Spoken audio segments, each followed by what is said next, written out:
మొదటి దఫా బాయిబాట చేసినప్పుడు మేము చాలా స్పష్టంగా చెప్పడం జరిగింది. ప్రభుత్వం సింగరేణి సంస్థను నష్టాల్లోకి నెడతా ఉన్నది. మీరే 54,000 కోట్ల రూపాయలు ఇవ్వాలి, అది ఇవ్వకుండా సంస్థను ఇబ్బంది పెడతా ఉన్నారు. ఎందుకు అంటే డైరెక్ట్గా ఇవాళ గని లోపలికి దిగేటటువంటి కార్మికుడికి ఆఫీసర్లు పనిముట్లు ఇవ్వడం లేదు.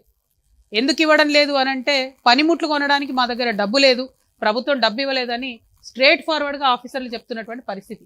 పనిముట్లు లేకపోతే 300 మీటర్ల లోతున 600 మీటర్ల లోతున దిగినటువంటి కార్మికుడి యొక్క భద్రతకు మరి ఎవరు భరోసా ఇవ్వాలి?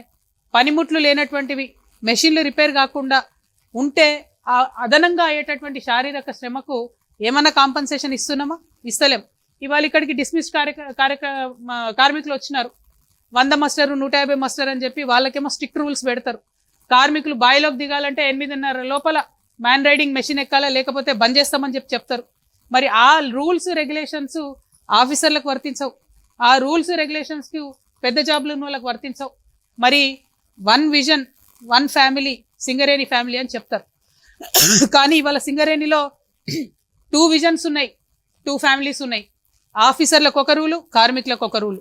దీన్ని హెచ్ఎంఎస్ కానీ టీఆర్ఎస్ కానీ ఎట్టి పరిస్థితుల్లో ఒప్పుకోదు.